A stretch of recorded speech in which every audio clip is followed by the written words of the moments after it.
Hello and welcome to Spotlight on the Scriptures. I am Pastor Dan Wickert at Emmanuel Lutheran Church in Granbury, Texas. Our gospel lesson today comes from Matthew. We're looking at chapter 27 and focusing here on verses 15 and 17. So in this section, the Pharisees and the followers of Herod have gotten together and they're trying to trap Jesus. So what they ask Jesus is it lawful to pay taxes to Caesar?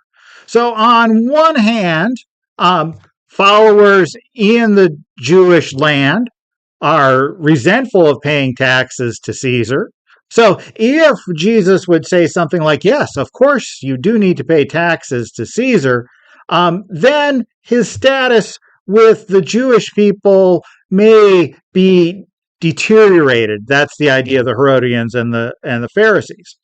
But if he says, no, you shouldn't pay any taxes to Rome, well, then he's going to definitely be in trouble with the Romans and they would step in.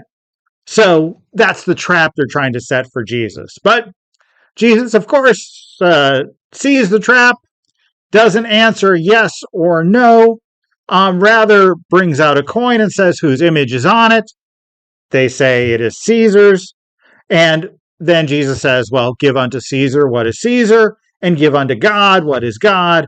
And of course, this leaves people with the question that they need to think about in parable form of what is God's. And, the quick answer is, of course, everything. But it also does leave us with that question of what is God? What are we do to give to God, to give into God's kingdom? This lets us think about that. Yes, one could say everything is God's, and God made the world. Yes, but how do we respond to that? What is our part? What do we give as part of our life to God? Do we how much of our own self do we devote? How much of what we make do we devote?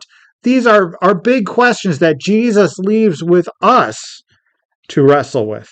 So let us wrestle with it and let us give to God and figure out what to give to God and how to give to God. Amen.